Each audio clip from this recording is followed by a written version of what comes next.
is a new militant spirit in the American workforce. Workers want more, and they're willing to strike. Welcome to Politics Done Right. I am your host, Egberto Willies. This is a progressive program that will take the mystery out of politics. This is the program that will encourage you to make sure government becomes we the people. Whether you are liberal, progressive, conservative, or otherwise, you get to air your point of view. We are an independent media outlet that, unlike mainstream media beholden to corporations, we only owe allegiance to you. Remember, you can also send me a tweet at EGBERTOWILLIES. That is at Egberto Willies. Let us engage. It is Politics Done Right. Well, folks, welcome to one more edition of Politics Done Right. I'm Egberto Willies, your host. Thank you so kindly for being a part of the show today. We have a great show for you today. It was very difficult getting everything lined up, but you know what? We finally have it. Folks, if you are on YouTube, please give us that thumbs up right away. Please give us that thumbs up right away. If you are on any one of our other channels, please remember to like us so that this algorithm would do the job that the algorithm is supposed to do. We need all the support that you can get from making sure that we get the throughput that we want to get. Anyhow, how is everybody doing today? I trust you are all doing well. We are doing well, of course, as well. Let's see who's checking in so far in the chat. Paul Fleming, you're the only one that's so far writing it out. Well, anyhow, we'll get all these other folks in here in a minute as soon as I go ahead and reshare all these other items here. We had some issues early this morning, but you know what? We are back. Deb Denny, hi there. Welcome to Politics Done Right. Great to see you here. Bear with me as I continue to get a few other things out of the way. We had a late start trying to get all the videos together, and guess what? We think we got them. Squido! Hi, Egberto. ¿Cómo estás, mi amigo Squido? Welcome to Politics Done Right.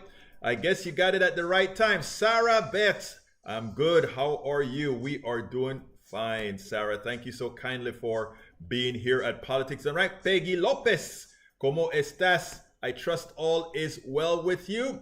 Everybody's joining into the posse. We are all joining into the posse right now. Bear with me as I continue to get our necessary shares out there. You know, if we don't get this done in time, you know what happens. But you know what? We're almost there. I got one more to go. I think I got one more to go. Let's see. This one would be Biden.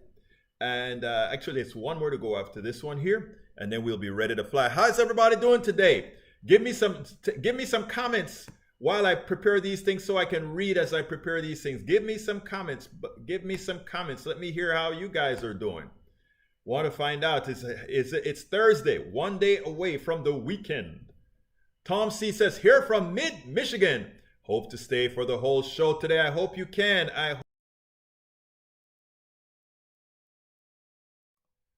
Okay, seems like we had a crash.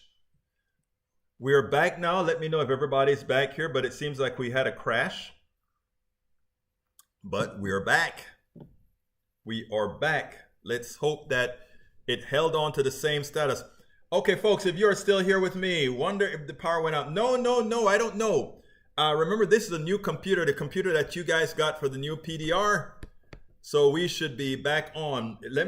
Tell me if everybody can see us now. Okay, great. Squido is still with us. All right, I trust all is still okay. Anyhow, folks, we're going to have a good program. Given that crash, though, I got to start deleting a few things and resetting a few things. So bear with me as I go ahead and get this stuff back in sync. That was a terrible, terrible little crash there. Okay, Paul Fleming is back. I am resyncing. Delete shot. Bear with me as I resync all this stuff. Okay, we got that. We're almost there, folks. We're almost back in sync. That wasn't one of the major crashes. That seemed to have been a minor crash. So what I'm going to do is I'm going to start telling you what the show is going to be about. Today I saw a piece on I saw a piece on ABC that really gave me hope. And why did I get hope? I got hope because it seems like the American worker is waking up. And if the American worker starts to wake up, there's nothing anyone can do. Because the truth of the matter is, we are the ones who make this economy rise. We are the ones who get it done. And when we realize that, then good things really start to happen. Anyhow, before we get busy, let me salute everybody that's on so far. Let's go ahead. Paul Fleming from ATL checking in. Bob Dennis, Deb Denny says, hi there. Squido says, hi Egberto. Peggy Lopez says, hi all. Only able to stay a short time. Well, Peggy Lopez, we'll take whatever we can get from you. Sarah Biethin says, I'm good. How are you? We're fine. Tom C says, here from Michigan. Hope to stay the entire time. I hope you can as well, Tom. Sarah says, think Bannon will be arrested today? No, Democrats don't act that way, though I wish they would. They have the right to go ahead and arrest Bannon if they truly wanted to do so, but you know they won't because they believe in a false sense of civility. Anyhow, folks, if you are on YouTube, please remember to go ahead and give us that thumbs up. We need that thumbs up to get the algorithm going, so please give us that thumbs up. Get the pitchforks. Like sands through the hourglass, these are the days of our lives. I like that. I like your gnome, or I like your handle. Get the pitchforks. We don't need the pitchforks yet if the workers continue to do what they're doing. Ascertain their worth. Ascertain their worth. That is the magic, and you see it starting to happen. Enlightenment Up Cafe. Hi from California, Egberto. Great day to be alive. Welcome aboard. Welcome aboard Enlightenment Up Cafe. I love that name. Okay, let's see. Wonder if the power went out. No, it was a crash. I am not sure. This is the second crash I had, but this is the first one that I've had during the live show on this new computer here. I'll go through a few scans to see if it's a software issue. My gut feeling tells me it's a software issue. Roberto Luis, saludos a la familia Politics Done Right. Bendiciones a todos. In English, that is, I give a welcome to all of the Politics Done Right and bendiciones. Blessings to all of you. Barbara Will says, hi. Get the pitchfork says, okie dokie. Deb says, I'm still here. You're still here, Deb. Thank you for being here. ATL checking in again. Tom C. Video is blurry. I don't know why, Tom. I'm seeing it clearly. Check again and let me know. Get pitchfork smiling. Peggy Lopez Egberto. Send something for Ashley Willie's Media LLC. Will it be forwarded to you in Washington, D.C.? Actually, yes. I tell you what, let me go ahead and give you an address, Peggy, and don't do it yet. Let me give you an address for here in DC because she is here. Howdy from E2247 TYVM. Get the pitchforks. Tom C says a sign on a typical restaurant in Texas and Florida should be no shirt, no shoes, no service, no mask, no vaccine, no problem. That was a funny one. I love that. I love that. Nanette Bird Smith, welcome aboard. Okay, let's get started. Let me see how I want to bring this on. Like I said, workers in this country have been working hour after hour after hour after hour. We are some of the hardest working people in the world. We don't get much vacations. Most people don't have a vacation. We don't get family leave. Most people don't get family leave. Most people don't get sick leave. Most people don't get a lot of these things. But the executives, the people that sit on their butts in an air-conditioned office all of the times, they are always well compensated. They get stock options and they get all these things that you guys work for. I remember in the good old days, the people who did all the work while somebody else looked on, they were called, it was called a master-slave relationship because all the spoils went to a particular sect, a particular group. Well, that's what's been happening. But you know what? Finally, workers are starting to assert their worth. I've been writing article after articles. I have everyone says, Americans, assert your worth because we are the ones who make things happen. I mean, we need the executives to direct, but they cannot direct if there's not what to direct, if there's not an intellect to produce. But you know what? this pandemic may have opened the door to see much more. First, let me play this, and then we'll talk about it a little bit on the other side. Let me make sure that I have the right things going here. Check it out.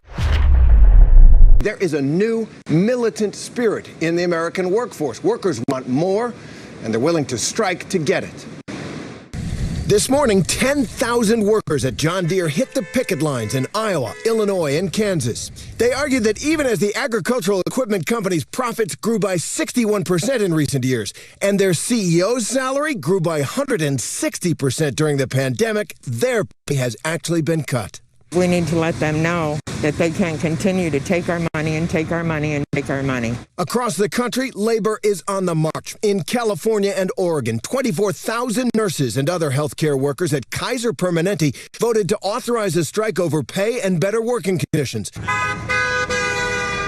Meanwhile, union workers at Kellogg's cereal plants have been on strike for more than a week, angry about long hours, including 7-day work weeks. Our number one priority is to get back to the negotiations table and reach a contract so our employees can get back to their jobs and their lives. And soon, Hollywood may see a walkout. 60,000 film and TV crew members could walk off the job Monday over what they claim are unfair working conditions. Our hours are really grueling, and we need not just rest between days and over the weekend, but an actual meal break during the day. And across the country, a record number of workers are quitting their jobs. 4.3 million Americans, or 2.9% of the workforce, left their jobs in August. Many are looking for better work conditions and pay, especially with inflation on the rise.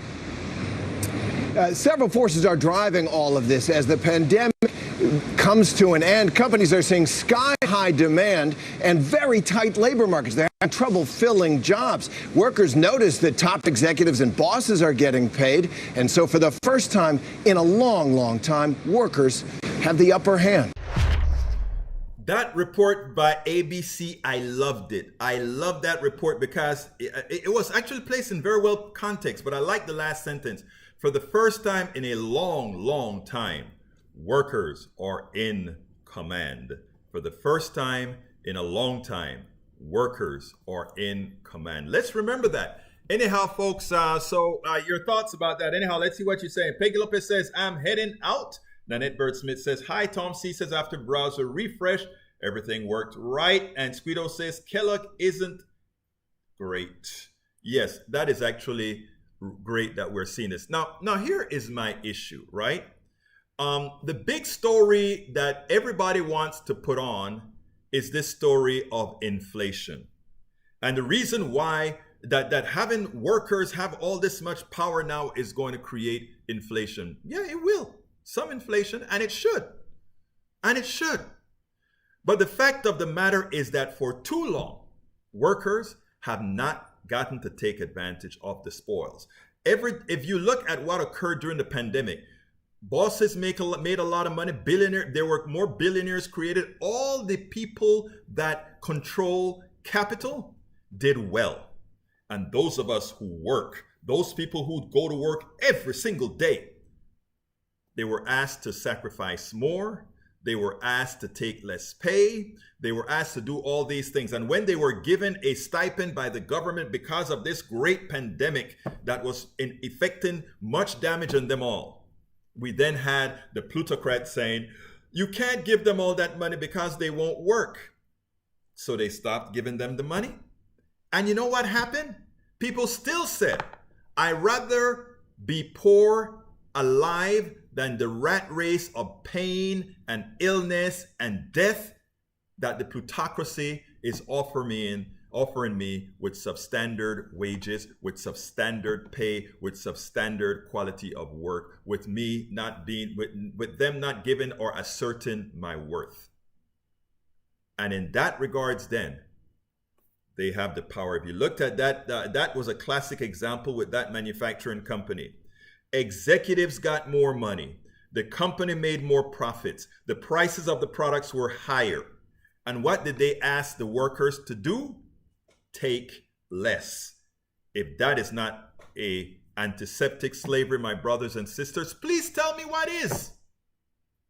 If that isn't antiseptic slavery, please tell me what that is. Nanette Burrsmith says forced overtime should never be okay. Just because they pay time and a half doesn't make it right. And the thing about it is time and a half is probably not even enough pay based on your productivity for that company. Tom C says, good news for workers now, but without union, employers will start cutting wages and benefits again once the pandemic is over and the economy recovers. And that is where I think even if we don't get the structure of the unions together, where we as an educated populace can make the difference. In other words, we can work as a collective. Whereas we needed unions to keep connectivity, there are a whole lot of other avenues to keep connectivity now, Clubhouse and many other ways that we can do so. We need to think about those particular issues because as it turns out, they just may matter. Now on another subject, we have, well, I tell you what, I'll play the video after the half.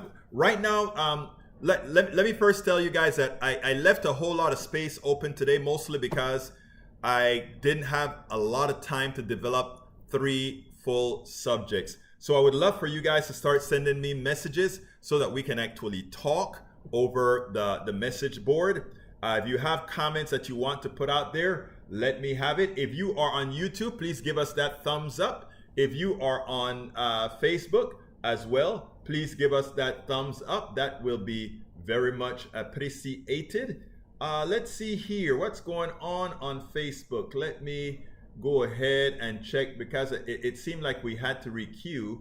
And in requeuing, we may have lost the original. So what I am going to have to do is requeue that again. Enlighten Up Cafe says, we the people, these strikes say it will, we have the power as we demand reasonable pay, protection, wages, etc. I so agree with you that is the case. Okay, let me get to another screen here. Any other thing?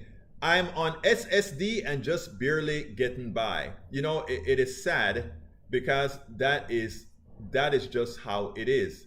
You can't get by with just SSD. You just can't. And they won't tell you that. They will have you believe that somehow, you know, you are on the dole. You're taking something. When the reality is we all pay in this sort of an insurance program, if you will, so that all of us, in the worst case, don't end up, well, you know how. Anyhow, folks, what other messages would you like to come out before I go with the second and last video? Let's see, what else have we got here that I've missed? Any good news from workers? Now, okay, well, let me go ahead and start talking about inflation because that is one of the things that I really wanted to talk about. The panic button that's gonna be hit right now. I don't know, you guys remember I showed you a video last week called, it was about insulin, but it was also about something called pricing power. In other words, those who have pricing power can charge whatever the market will bear. That means we will keep raising prices until that point that people can no longer afford the price. And that is, you know, when you go to economic school, there's this graph that they build, right? How to price your product. You price your product as high as you can to get the most profit out of it. And sometimes you sell less, but there's more profit, and that's the way it works.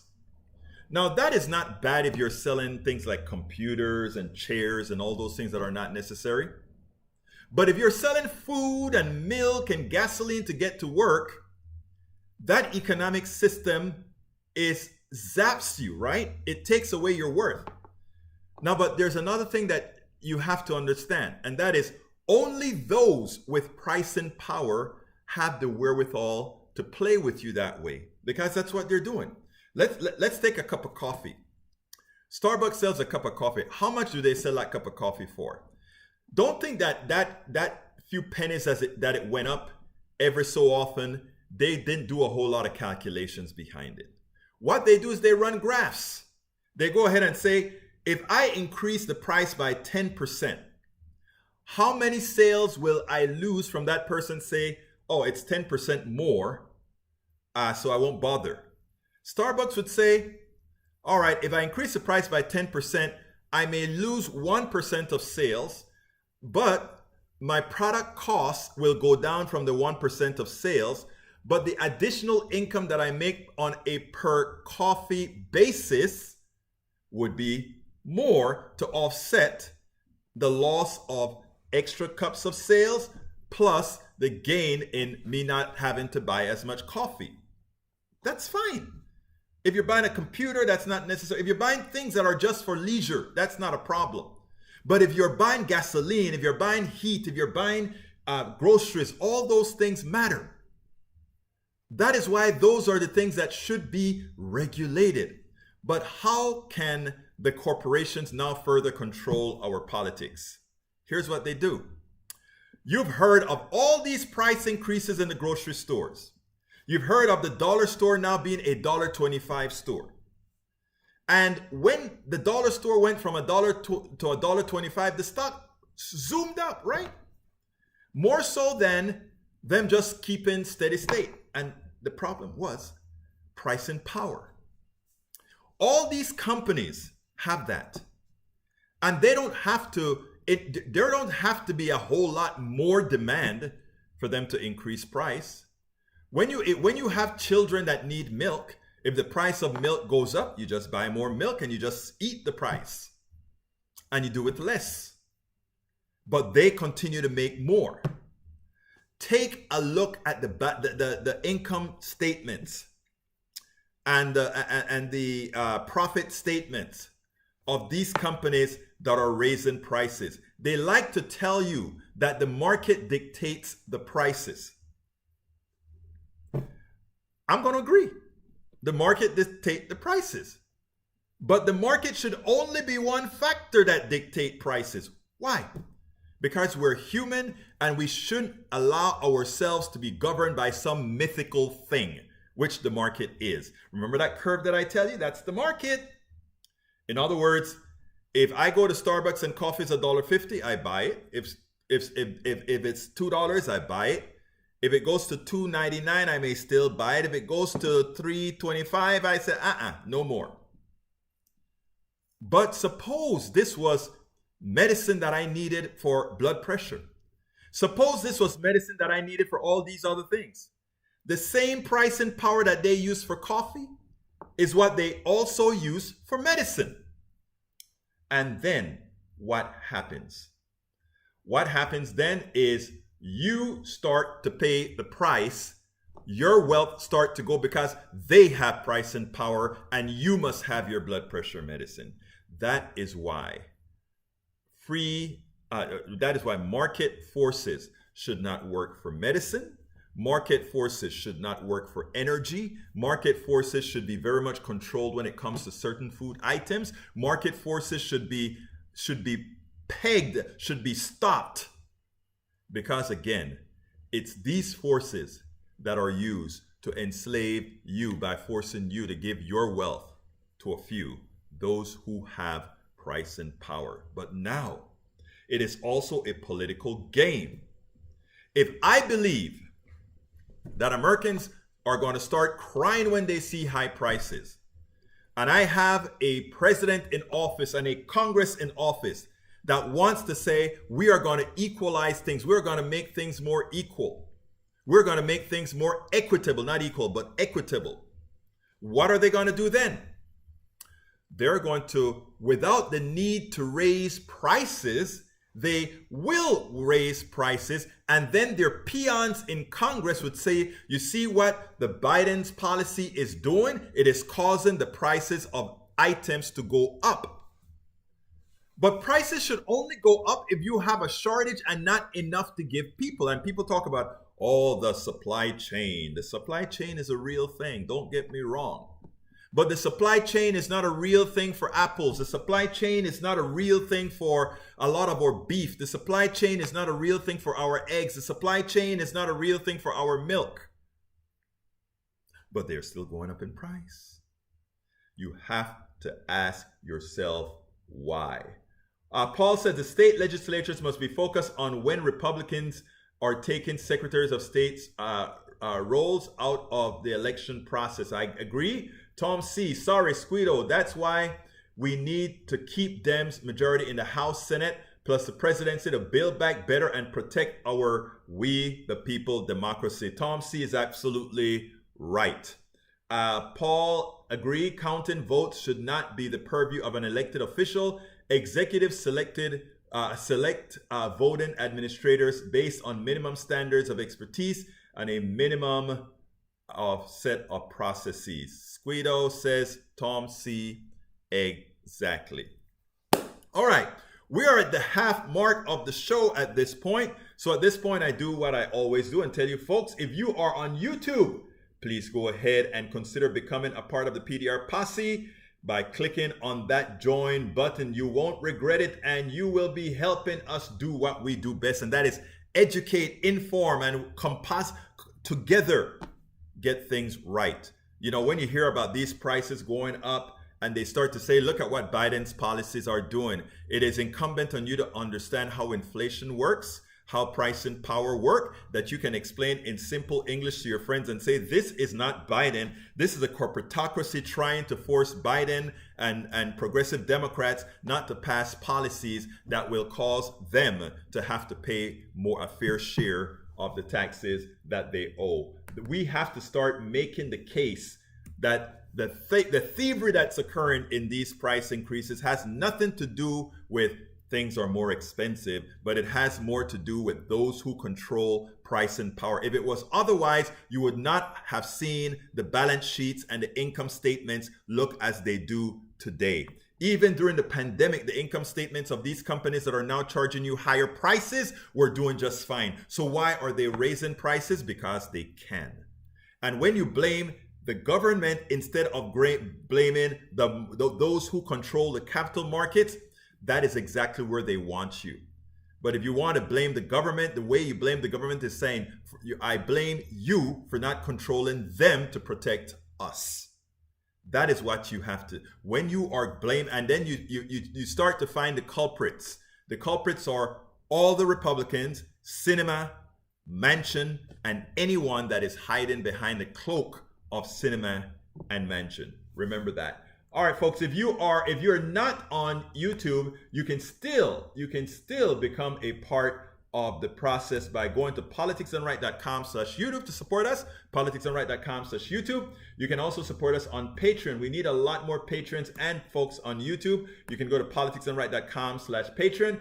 Of course, we always love PayPal. You can go to politicsdoneright.com/PayPal, politicsdoneright.com/PayPal, and alternatively, you can go ahead and, well, not alternative, we'd love for all of you to get our books, politicsdoneright.com/books, politicsdoneright.com/books. I guarantee you there's a lot to digest from these books, and it's the books that I keep on the scroll all of the times.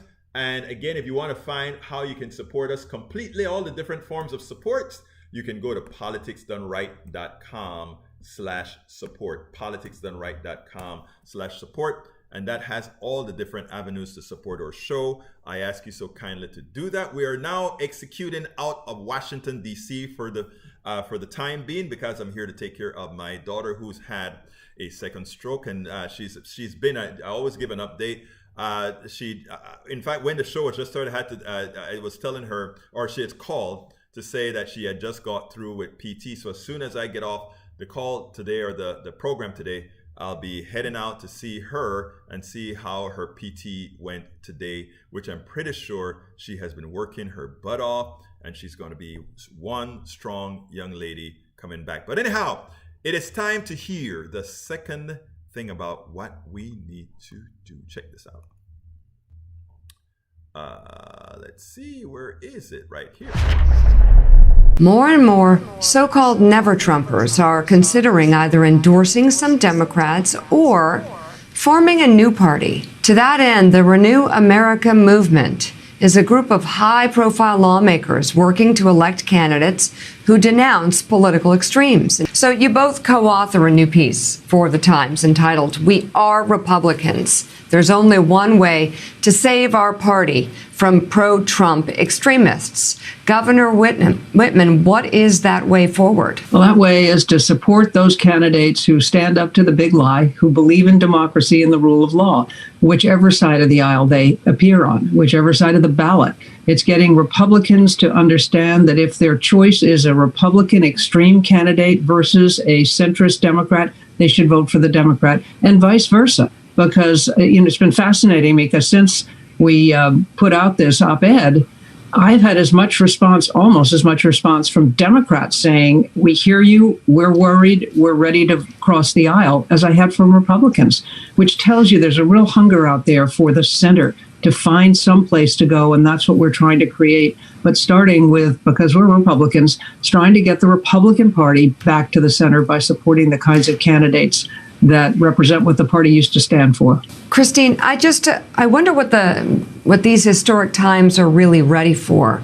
Forming a new party that includes Democrats and Republicans, or Republicans taking their party back? Because I feel like the Republican Party has been stolen. Am I wrong? No, you're right. And we're going to try to get the Republican Party back, but we're going to watch these 2022 elections very, very closely. And I believe we are at a point where this time a third party could work. The problem is you have so many barriers in the states and at the federal level in order to, for instance, to get into the sanctioned presidential debates, which really give you the earned media that you need to be a credible candidate. Those barriers are just incredibly biased. It's not supposed to be for a Republican or Democrat, it's supposed to be unbiased. They're not. And they make it almost impossible for anyone outside of the two major parties to stand on those platforms. But we can do it. And it's going to take an awful lot of work, but we're ready to do that because I believe I can speak for, I'll let Miles speak for himself, but for many of us, we're really concerned about our democracy. So Miles, who are the renewers and how are you getting them on board? What makes this different? I know there's lots of, subsets of groups that are just despondent, quite frankly, about the state of the Republican Party. Who are you getting on board, and how are you galvanizing this movement to get out into the forefront? Well, galvanizing it is actually the easy part. A lot of these people view what's happened to my party, the Republican Party, that it's become a party of Muppets, except I don't remember the Muppets ever trying to overturn democracy. We saw how farcical it was yesterday when Donald Trump urged Republicans to not vote in 22 and 24. So that's something that's probably going to make my and the governor's job easier. But what we're doing is we're pulling together a coalition in what we call coalition campaigning. We're having Republicans reach across the aisle to Democrats and vice versa to support this cohort.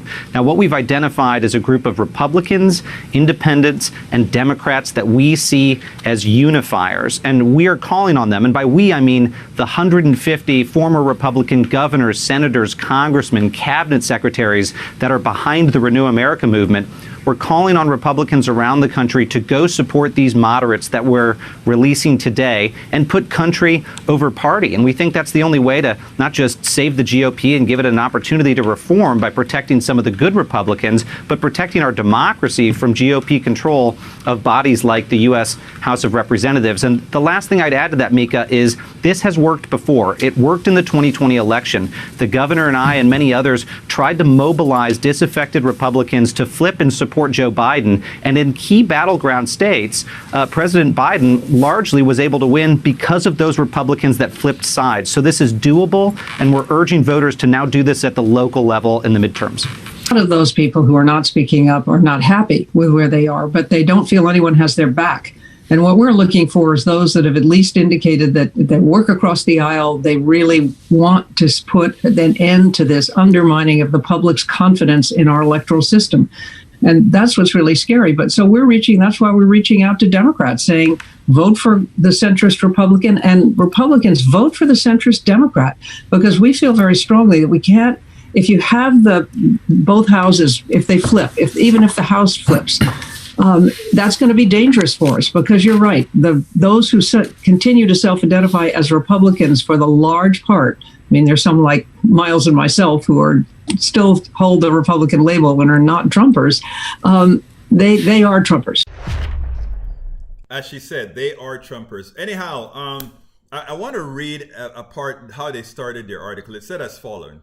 After Donald Trump's defeat, there was a measure of hope among Republicans who opposed him that control of the party would be up for grabs and that conservative pragmatists could take it back. But it's become obvious that political extremists maintain a vice-like grip on the national and state parties and the process for fielding and championing House and Senate candidates in next year's elections. Now, I want to point something because these are bona fide Republicans, and they just can't feel it fit to just say the party that has gone bat, you know what, crazy is the Republican Party. They don't want to quite say it, so they try to equate the extremes of both parties as if AOC and Ilhan Omar, as if those are extremes. They're not. They're progressive. But anyhow, we'll give them that because, again, your enemy is your enemy. The enemy of my enemy is my friend. So rational Republicans, continuing, rational Republicans are losing the party civil war, and the only near-term way to battle pro-Trump extremists is for all of us to team up on key races and overreaching political goals with our longtime political opponents, the Democrats. So here we are, solid Republicans saying, in order to save the nation, we have to go Democrat. All right, let's go back to the boards. Let's see. Got good messages. Despite before that, let's see. Vamos a ver qué más tenemos aquí. Squido say, it's like cinema and Manchin are the queen and king of America. Love your daughter. Love to your daughter. Thank you, Squido. Frontline indigenous leaders occupy the Bureau of Indian Affairs in D.C. for the first time since the 1970s. That's from E2247, who also says, frontline indigenous leaders for various fossil fuel fights from Access, Turtle Island, have occupied the Bureau of Indian Affairs. All right, let's see. What else have we got here? E2247, for the last week, there has been historic surge of indigenous resistance in D.C. Very important.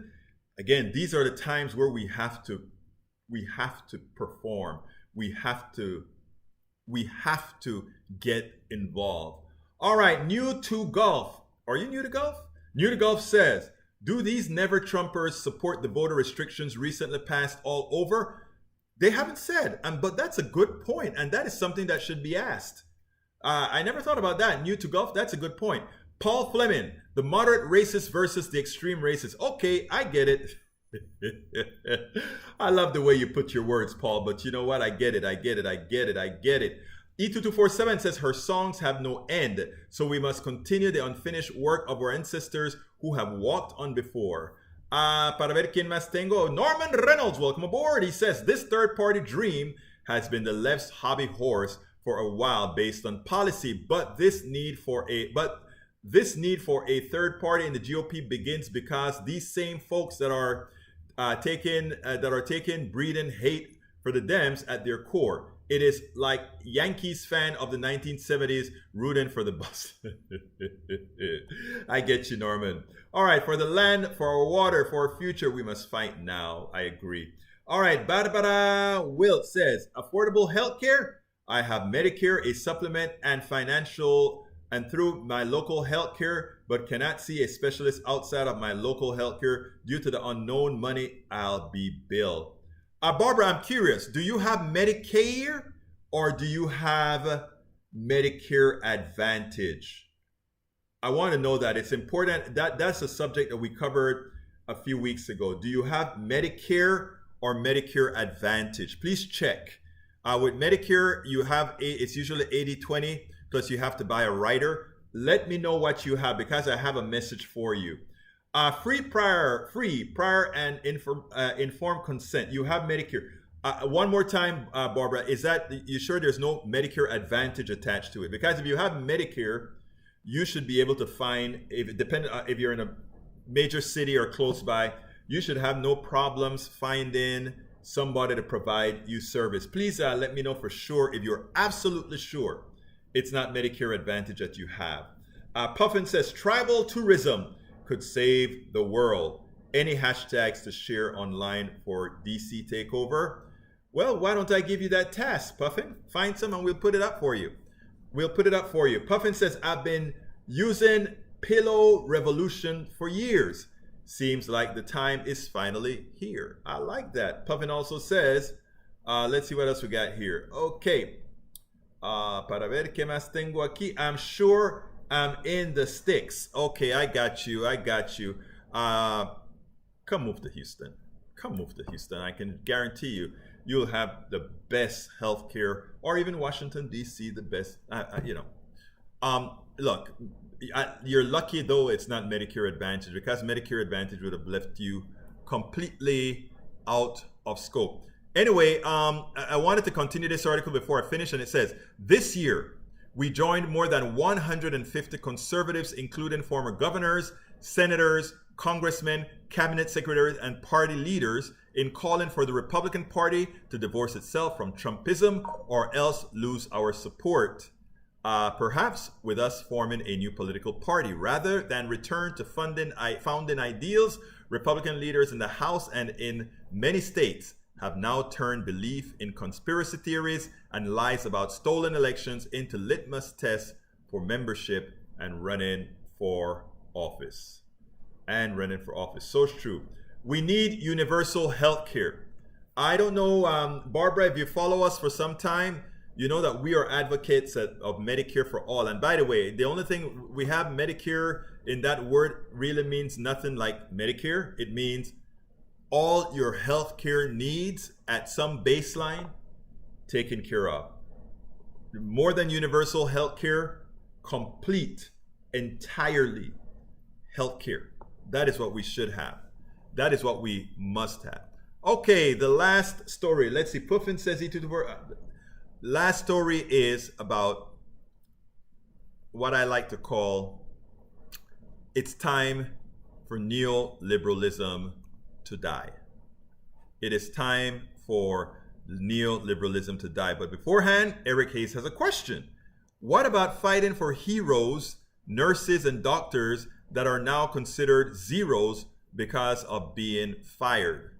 Why would I fight for a nurse and doctor who wants to put the lives of others in jeopardy because of their nonsensical desire to go to work without having a vaccine, which means they are nothing but a bullet or a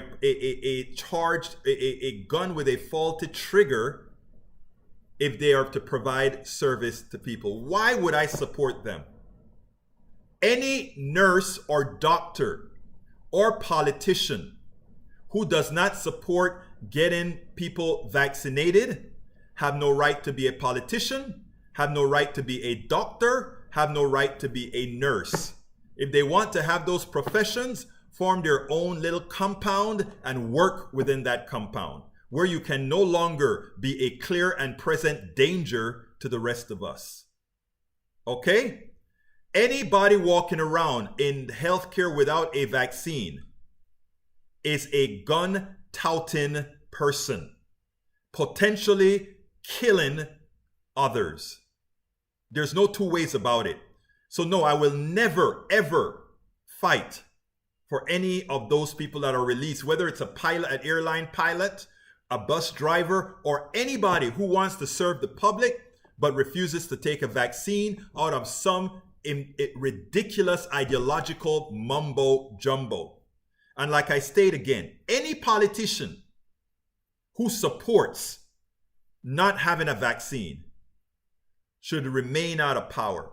Norman Reynolds says, a question on price and power. A local house cleaner prices their work based on the supply demand, but that same person cannot cover the cost of healthcare for themselves at that price. How do we support these silent personalized services? The increase in price per hour for labor is local and not just corporate. Exactly. Now, the idea is this.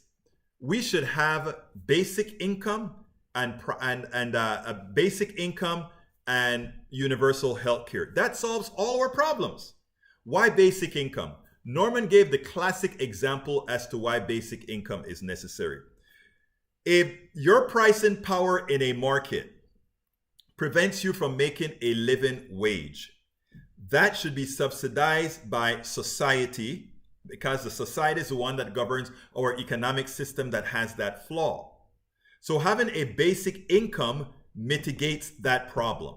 And when you talk about being able to afford health care, having health care a human right mitigates not being able to afford health insurance, because we want to get rid of health insurance altogether and actually have true health care.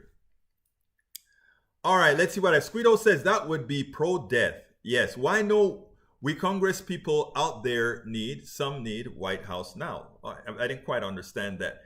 Anyhow, Eric says, what is your definition of basic income and what is your number? I don't have a number, but I am sure there are a lot of people a lot more qualified than I am, economists that are much better at economics than I am, that know what that number is and know how to grade that number based on the work that you have, and know how to price it so that we'll only have a few stragglers instead of everyone saying, I'll just stay home and not work. I don't know about you, but there was a time in my life when I didn't have to work, but I still worked. Most people that I know don't want to live on the dole. It's a pride thing. And most human beings have that thing known as pride. They want to work. And they want to do the things that they want to do. And if we had an economic model that allowed that, then we'll have a more robust economy, because people would spend, people would do the work that they want, people would go to work. But right now we don't have that. Puffin says 4,000 per month per person. I don't know what that number is, but I think it should be gradated based on how much you work, etc., etc., etc. But you should always make enough money. Let's see, we will end war if it's voluntary. Can we keep money just for, and that's so true, right? Most Americans are not the ones who decide if we go to war. And these masters are there telling us, we go to war when we say to go to war to save our freedom. It's never to save our freedom.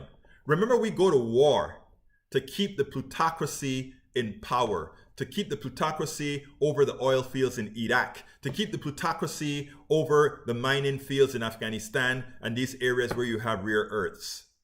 Understand it, it's never about you. Nobody wants to just come over and blow up America for the sake of blowing up America. America wants to keep control of other lands so that they can have what again? Price and power. They can get the cheap oil and sell it expensive here. They can get the technology, they can get the intellect from all over the world and then sell it at a premium. That's what it's all about. We all have choices in life right now about controlling the waste of government somehow.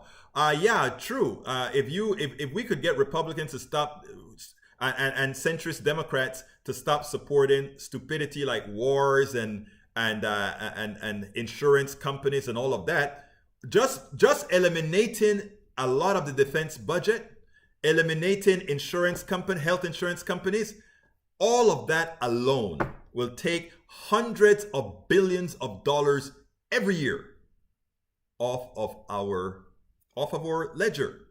But here's the funniest thing about it. It will also allow us to give basic income. It will also allow us to give health care to everybody. And it'll make the economy better because you'll have more demand. And if you have more demand, you'll have companies that come to fill that demand. It's that simple. How much does it cost and why are we willing military aircraft over football games? Thank you. Why no Congress people out there at White House? We need Congress people at White House now standing for treaty. I agree. Paul Fleming says that can't happen if we eliminate lobbying. Exactly. That can happen if we eliminate lobbying. Puffin says UBI should be $4,000 per month. End war and military repurposing, military convert. I don't know what the number is, but $400 per person sounds excessive to me. That is $48,000 a year per person. That means a family of three would be making about $150,000 just for the sake of doing nothing. I don't think so. Eric Hayes says, come on, you cherry pick and billions don't compare to the trillions you want to suspend in this comparison. Actually, you're wrong again. The military spends about $1 trillion a year. The $3.5 trillion budget that we want is $350 billion a year. And those things are to create things that build people power, solar power, make sure mothers can take their kids to daycare. All the good things is what that $350 billion is. The $1 trillion that we spend on defense is to blow crap up. My brother Al Rose is in the house. In being productive, we should get paid for what we know when we contribute to that knowledge. And you know what, Rose? That is a very insightful thought and very important thought. And I think it's deeper than your statement would allude to. We have become, as a society, very productive. And our productivity means that to create the same amount of manufactured goods take a lot less people. And who created that productivity gain? Our universities, our tax dollar investments, all of those things created that increased productivity. But when corporations get into materializing that productivity, what do? They lay off workers and they keep a lot few workers working. Here's my thing. Maybe it's more efficient to lay off workers and have a set of workers that are doing this work. That may be fine. But that should justify you supporting UBI, Universal Basic Income. But I have a better plan. Why not say as productivity increases, the work week decreases? So whereas 40 hours a week is a standard, as productivity increases, a productivity that all of us contributed to, let's drop the work week. It's that simple. Solar power runs a crane to bill. Actually, solar power can run, well, again, I'm an engineer, Eric Hayes. I think you're an accountant. I think Norman is an engineer. Brother Bruce is a physicist, a chemist. And we have a lot of engineers in here. Instead of you taking up what you hear from the right-wing talking heads, why don't you ask informed opinions, informed statements from those of us who actually know the engineering and the science behind the concept? You should do that. You know, Paul Fleming says, we didn't hear you complain when the Bushes and the Trump spent over 12 trillion. That's very true. And Norman says, replying to Norman, a minimum basic income of about $2,600 per month, as Egberto said, along with the health care for all, I think would support these people in local personalized services like lawn care, housekeeping, elder care, and we have them build wealth based on doing the work. Exactamente, hermano Norman Reynolds. Wow, time has really gone away from us. Eric, hey, solar power running cranes, etc. Why don't you spout a source?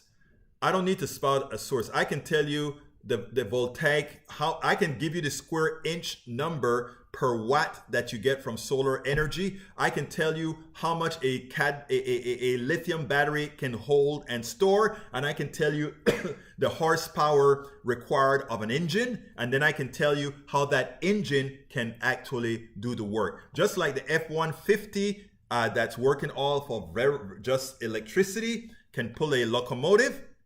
A lot of people didn't realize that.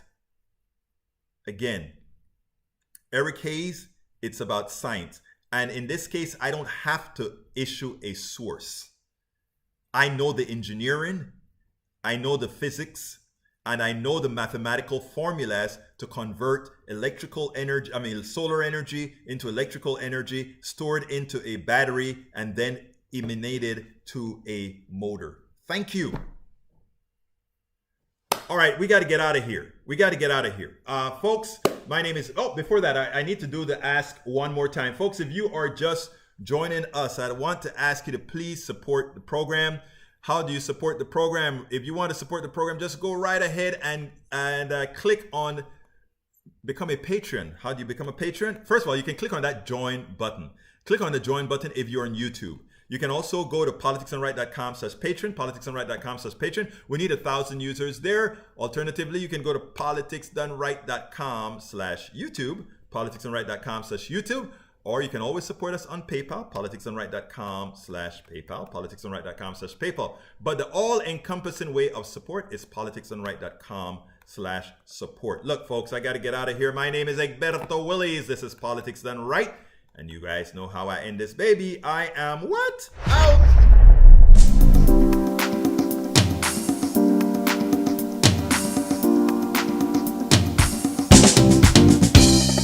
Welcome to Politics Done Right.